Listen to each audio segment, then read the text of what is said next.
Good morning guys, it's Saturday. Dapat off ko ngayon, pero papasok tayo sa kabilang ward, sa lab. Sa kabilang hospital naman yan guys. Ibang way itong dinaanan ko kasi yung normal na dinadaanan ko, binlock nila. Meron atang accident doon kasi maraming pulis. Kaya umikot tayo dito sa kabilang daanan.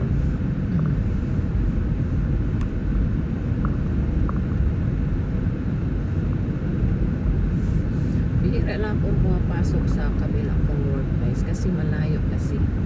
It takes like 30 to 40 minutes. Kaya logi tayo sa gasolina, pero pumapasok ako doon sa lab para lang mag-keep ko yung license ko.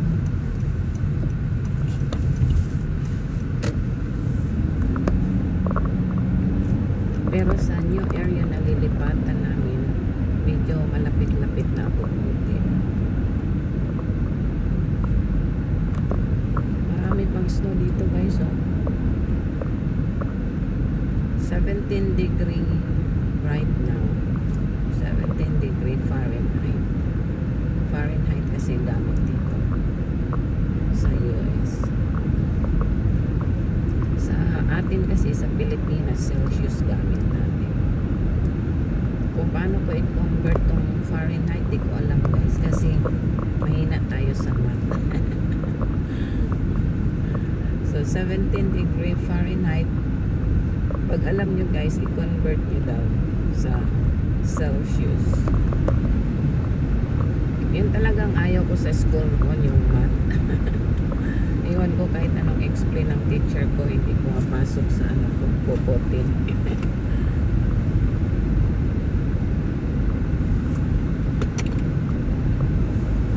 Pero alam nyo ba yung online business ko, math pa rin. Di talaga mawawala ang math sa buhay natin.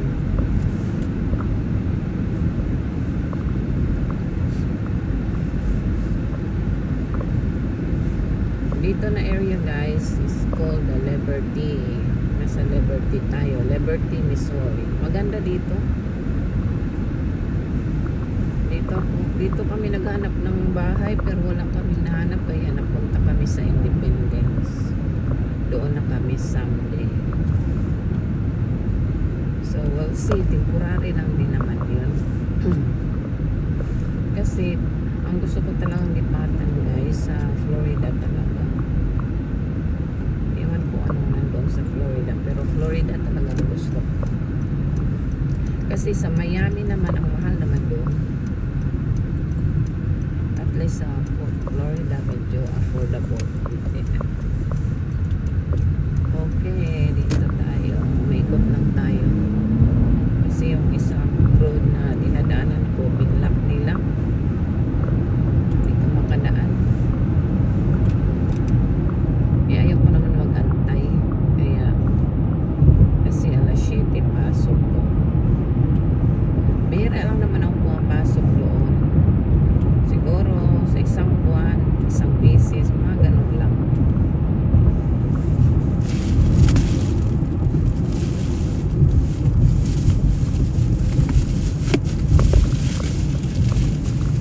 May order kasi yung boss ko na turon. Nagbibenta kasi ako ng egg roll, turon, kung ano-ano pa guys, name it.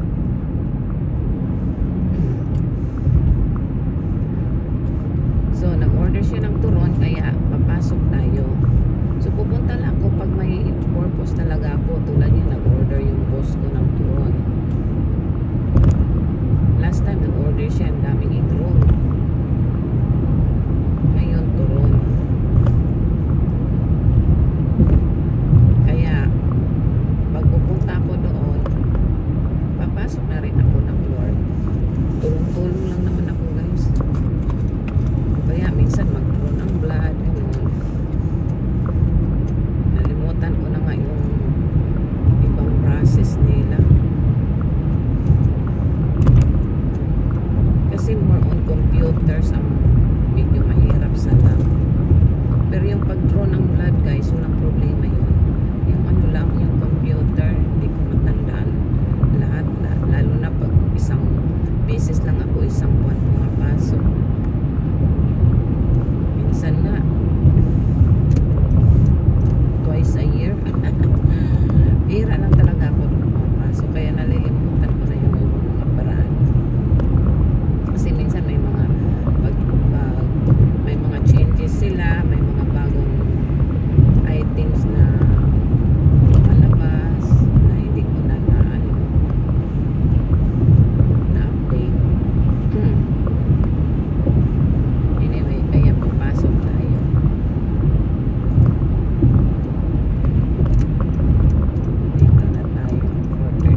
Missouri North guys kasi wala siyang masyadong traffic.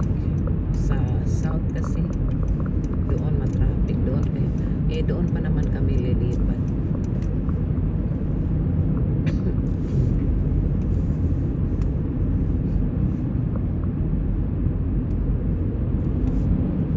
Ayan palabas na yung araw.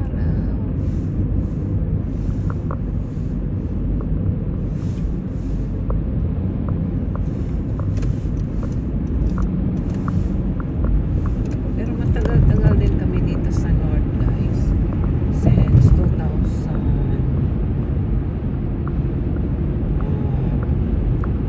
I think 2020. Nalimutan ko na.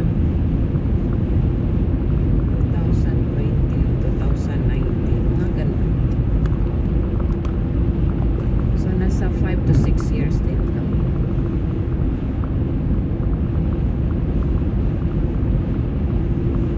Kaya mamimiss ko ang lugar na to.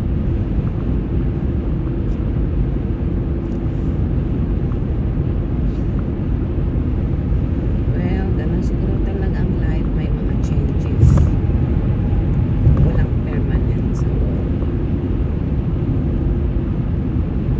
Kahit tayo, hindi tayo permanent dito sa world, guys.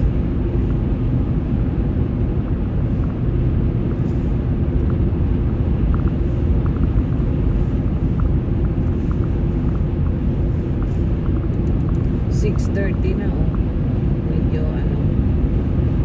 maliwanag na konti.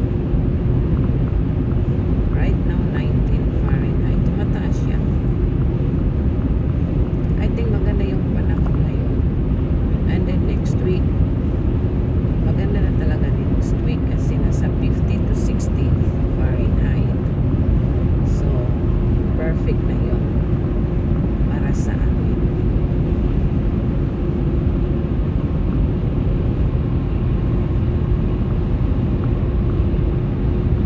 Malayo-layo tong natin guys in time.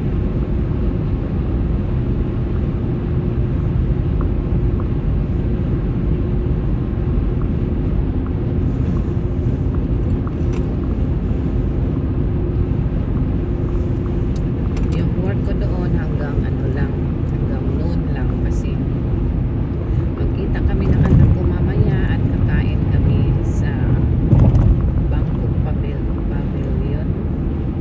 Ano yun? Masarap doon guys, parang Filipino food yung pagkain nila doon. Lalo na yung fish na para siyang sweet and sour na red snapper. Minsan lang kami magsabay mag-lunch ng anak ko kasi may school siya nag-aaral siya ng mechanic. Yung about sa mga cars. So, off daw niya, mga noon. So, tamang-tama mag-work ako hanggang noon. Tapos magkita kami sa Bangkok Pavilion Restaurant. Marunong na yun mag-drive kaya tinuruan ko talaga yun. Kasi mahirap kasi dito guys, pag hindi ka marunong mag-drive, mag-u-Uber ka, magre-rely ka sa mga kamag-anak mo, maganda na yung meron kang sarili sasakyan. Kahit yung sasakyan niya, lumang-luma na. Sabi ko, bili kami ng bago, iti-trade in niya yung ayaw naman niya. Ikip lang daw niya yung car niya. Matipid din yung anak ko. Pero I'm planning to buy pa rin. Surprise ko na lang siya. Kasi masipag yung anak ko. Kahit papano. Kahit papano nagsisikap siya. Kaya hinahanapan ko din siya ng phlebotomy school na mura. Kasi yung sa school na pinapasukan niya ngayon about mechanic, medyo mahal daw doon.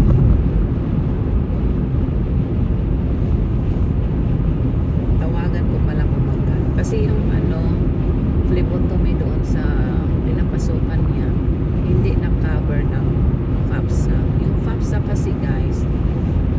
katulad niya, nag-aaral siya ng mechanic. Yung FAFSA, financial aid yun. Financial aid para sa mga estudyante. Ibig sabihin, free money yun galing sa government. Sa mga low income lang yun guys, sa mga nag-aaral na low income, tulong yun ng government. So yung pag-aaral niya ngayon ng mechanic, bayad yun ng FAFSA.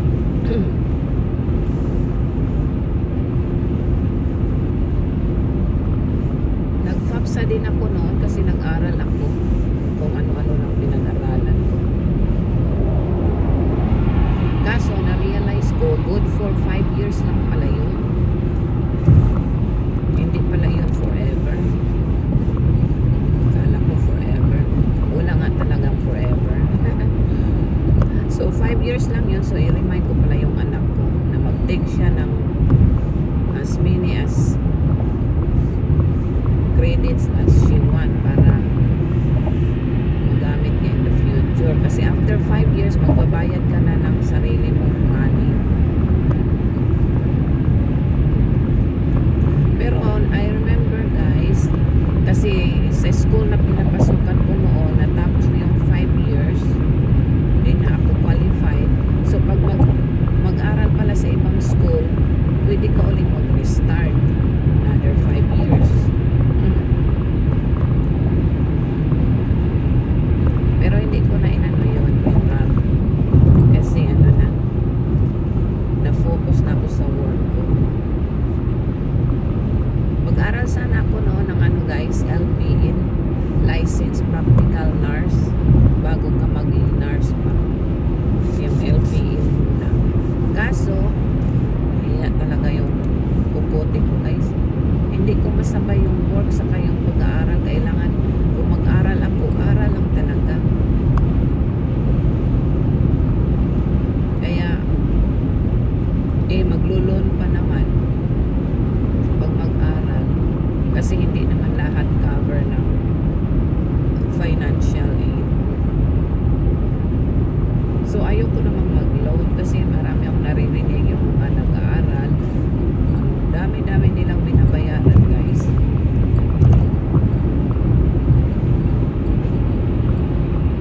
Kaya ayoko naman mag-loan. Gusto ko yung lang, yung sana yung FAFSA lang ang magbabayad pa o kaya yun. Pero noon guys, actually meron akong scholarship.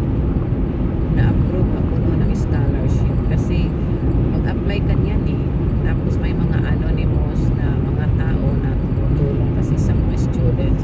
Isa ko sa napili kasi siguro napili nila ako dahil sinabi ko doon ay mga single mom, may dalawa akong anak, kailangan ko makatapos para mabigyan ng magandang future ang anak ko. So siguro dahil doon na-qualified ako.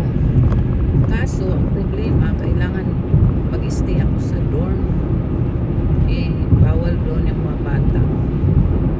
Hindi ko na pwedeng iwanan yung anak ko. Yung kani-kanino, diba? So, ang resulta, hindi ko in-accept yun. Kaya sayang din yun guys.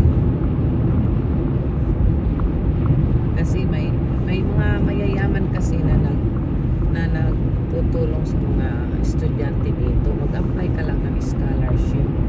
Tapos babasahin niya ng mga anonymous na mga mayayaman na nagdo-donate o yung mga school na nag-approve ng mga scholarship.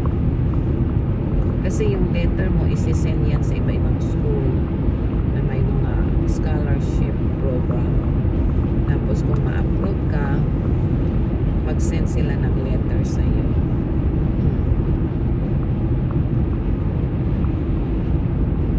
Yung mga kaklase ko siguro nun, kasi mostly sa mga immigrants yun at saka sa mga low income. Siguro yung iba kong kaklase noon nakapasok sila kasi kadalasan mga estudyante, mga kaklase ko noon, mga single yun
mag-schedule sa kabilang department. Halimbawa, tulad nung nakaraang linggo, nag-pick up ako sa kitchen, 4 hours lang.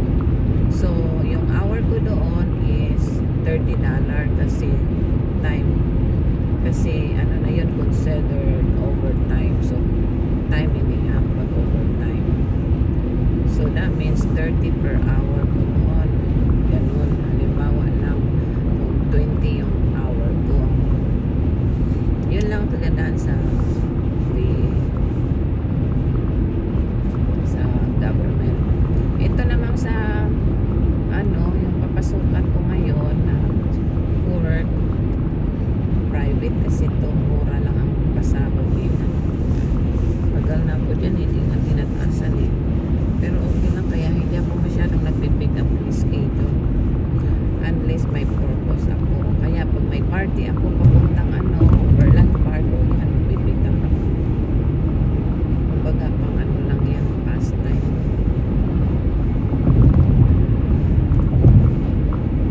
Saka malapit kasi sa Asian store, so siguro mga ilang Asian store dyan.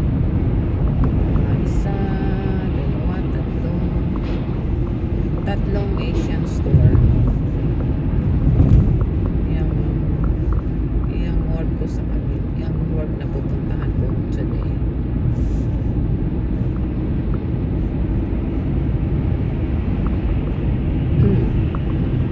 Merong na-accident din dito.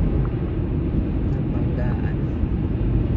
Buti nga huminto yung meron akong kaibigan guys, binangga yung car niya sa driver, passenger side. UP talaga yung car niya na UP. Hindi man lang huminto yung yung nakabangga, hindi rin niya nakuha yung plate number. Tapos nang chinek sa camera, hindi naman nakita. Wala daw palang camera. Kaya nung ni-report niya, wala namang ang mga pulis magagawa. Sino naman ang huhulihin nila hindi niya nakuha yung plate number. Saka nung chinek nila, wala palang camera doon sa area na parking na. Ewan ko sa work ata niya yun na parking.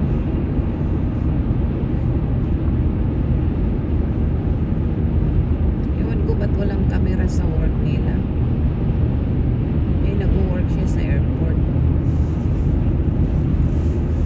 Sa work namin guys, sa government, nako, ang camera halos every corner merong camera. Tapos yung police na may headquarters kasi sa police sa work namin, meron doon nakatitig lagi sa mga camera.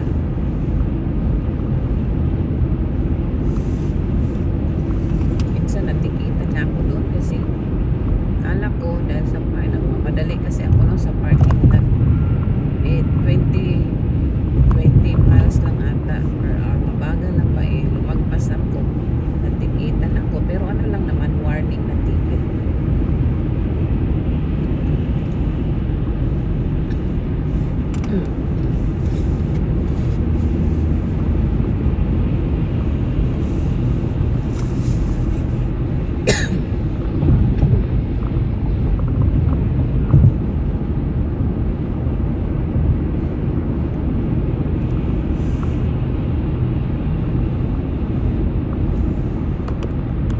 Maliwanag na 6:50 na, malilit talaga ako. So it takes talaga at least 40 minutes or more, 45. Kasi nasa Kansas to nakatira ako sa Missouri. Actually ibang state na to guys. Isipin mo, nag-work ako sa kabilang state. Pero dito talaga ako nakatira dati guys, sa Kansas. Tapos lumipat na ako sa bahay ng boyfriend ko sa Missouri. Kaya malayo na ako. Malayo.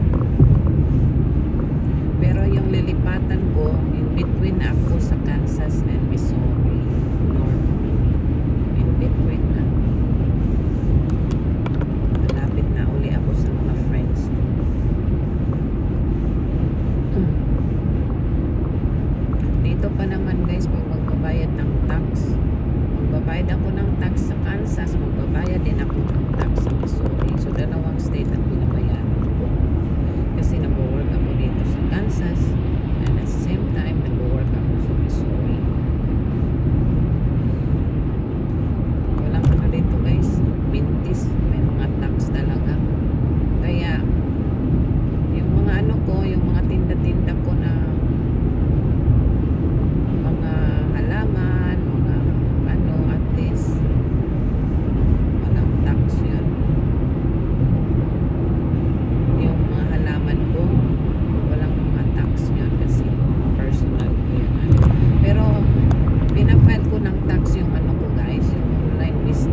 mapa, itong Kansas at saka Missouri, flat yan. Flat. Tsaka maraming mga puno, mga ganun ba.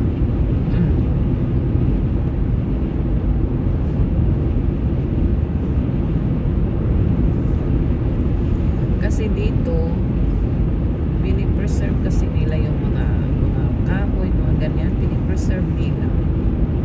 Hanggat maaari, inayaan nila yan. Gusto nilang natural looking, ganun.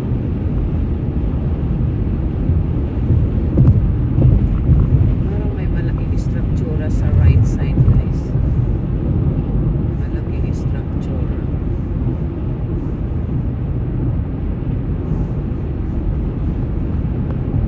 Wow, maliwanag na talaga, oh. 20 degree na Fahrenheit.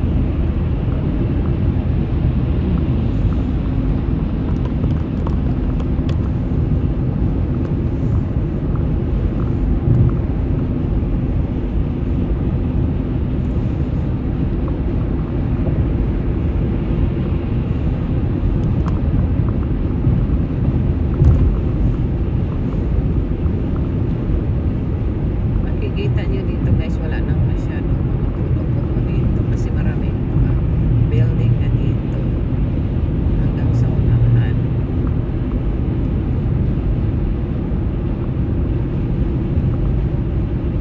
Apat na lane dito, oh, sa 435. Yan, 435 dito na tayo. 5 minutes na lang, 7 AM na ako. Late talaga ako. Pero okay lang kasi pag PRN, parang sarili kasi namin yung oras. In English yan, ewan ko ano yan sa ano Latin, basta tawag nila PRN, ano? Basta ang sa English niyan as needed. Dito kasi ikaw na mag-pick up ng schedule mo pagka ikaw ay PRN. Nung apat yung work ko, guys, puro PRN ako. Minsan nalilito ako, sana ko pumasok. Ang dami ko nang napasukan kaya dito, guys.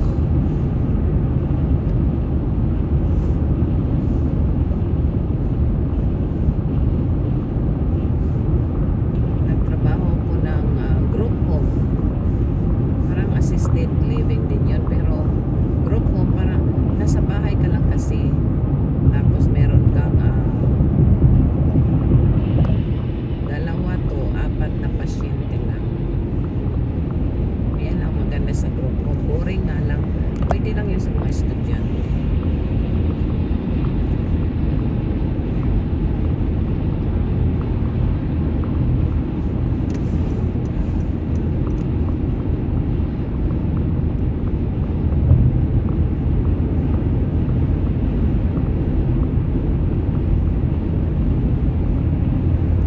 And then nag-work din ako sa Jewish community nursing home yun. Yun ang isa sa pinakamayaman na nursing home dito sa Kansas.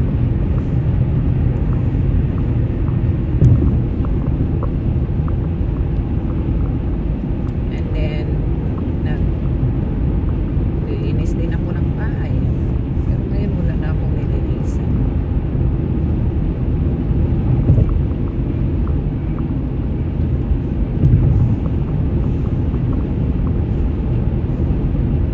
Pwede ka naman maglinis dito, guys. Mag-send ka lang ng flyers sa mga neighborhood.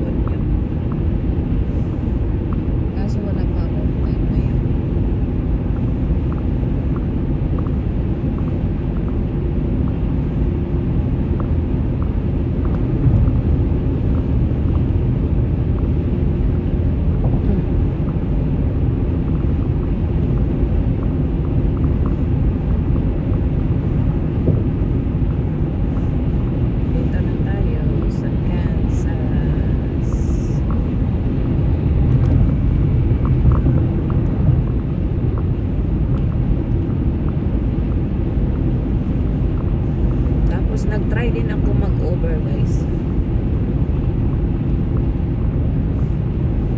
Madali lang naman kasi i-on mo lang yung phone mo kung gusto mo mag-drive. Kaso, yun nga lang guys, hindi safe kasi may iba na pasahero mo na singgo. Kaya, di mo alam. Kaya, hininto ko yun kasi sabi nila hindi daw safe para sa isang babae ang mag-over. Pero alam nyo sa Las Vegas, dami kong nakikita ng babae sa bagay doon. Pero dito kasi hindi ko naman yan. Lalo na kung nasa dibdib mo, pipit-tapit.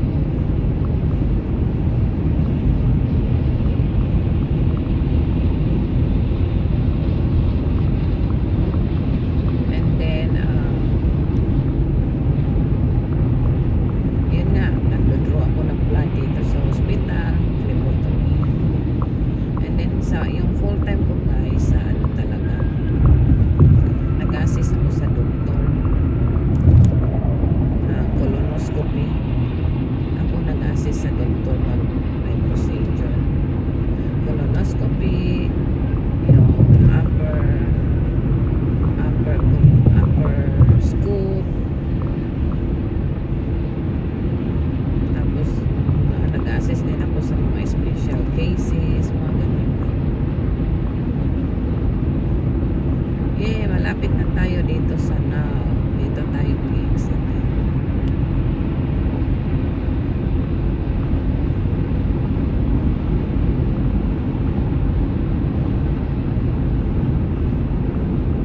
Yan, nakita niyo yung blue? Kansas. Welcome to Kansas. Finally, nasa Kansas na talaga tayo. Nandito na yung mga hospitals. Hospital, surgery, dermatology, basta lahat na ng mga klaseng medical na mga hospital. Pediatric.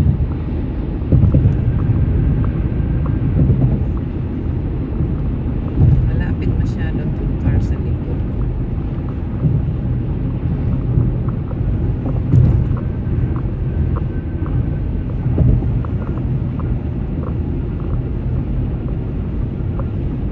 Pareho lang yata kami ng iikutan.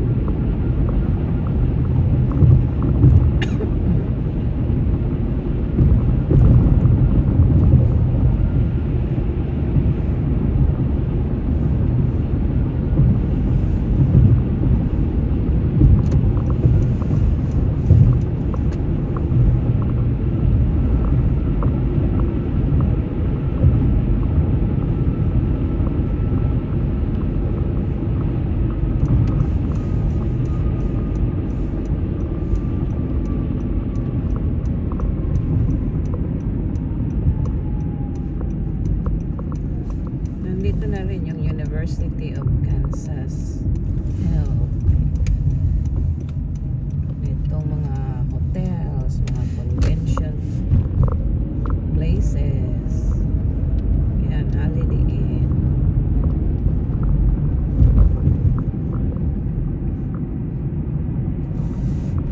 Dami rin mga restaurant dito. May theater.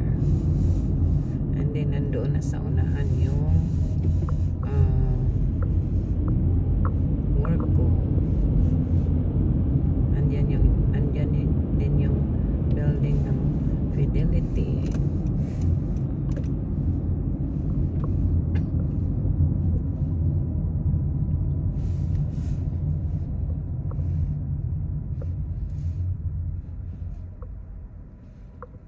Yung car, na white, nagmamadali siya masyado.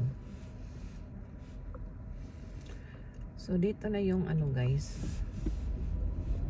mga businesses.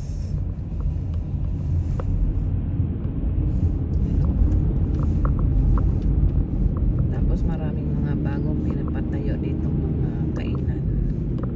Mga small na restaurants. Food chain pala. Ayan yung Fidelity Investment.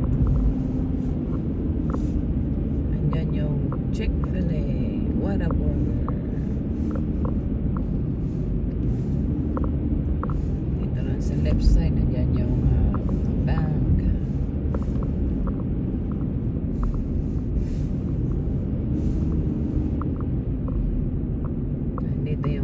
Coast Watch. Masarap na ano yan guys, kainan. Mga healthy breakfast. And then dito sa left side, nandyan yung Big Theater. Yan. So maganda dito na ano area. Mahal lang dito yung mga ano guys, yung mga bahay, mahal.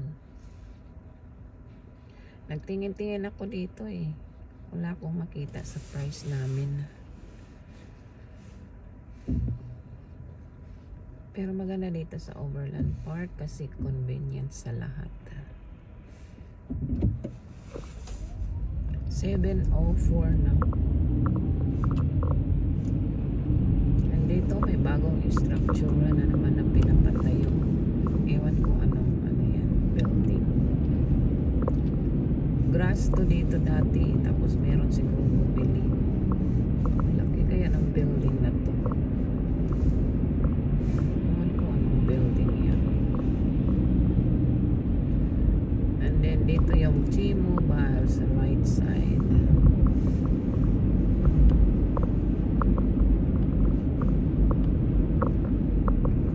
Yung isa kong friend nandyan sa unahan na patira. Mga mayayaman. Alright, makikita na natin yung ating work. Ayan yung Menora Hospital. Malaki yan hospital guys. Menora Medical Center. Ayan o.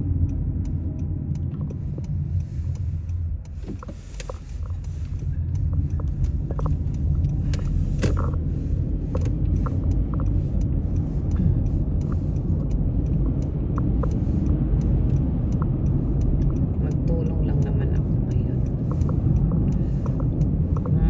Mga kasama ko dito iba-iba eh. Pagpasok ko iba na namang mga bagong mga tech. Ayan na yung work ko guys. Finally dumating na tayo dito sa Menora Medical Center. Dito yung parking lot nila. Wala pang masyadong mga sasakyan.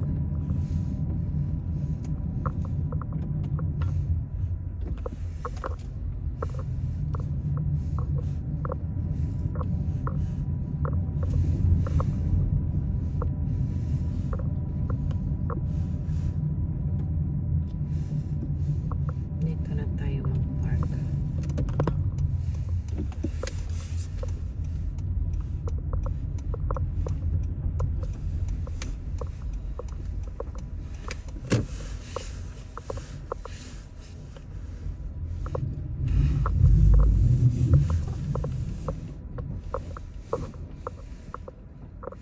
Okay.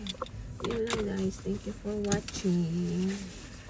Enjoy your weekend. Bye bye.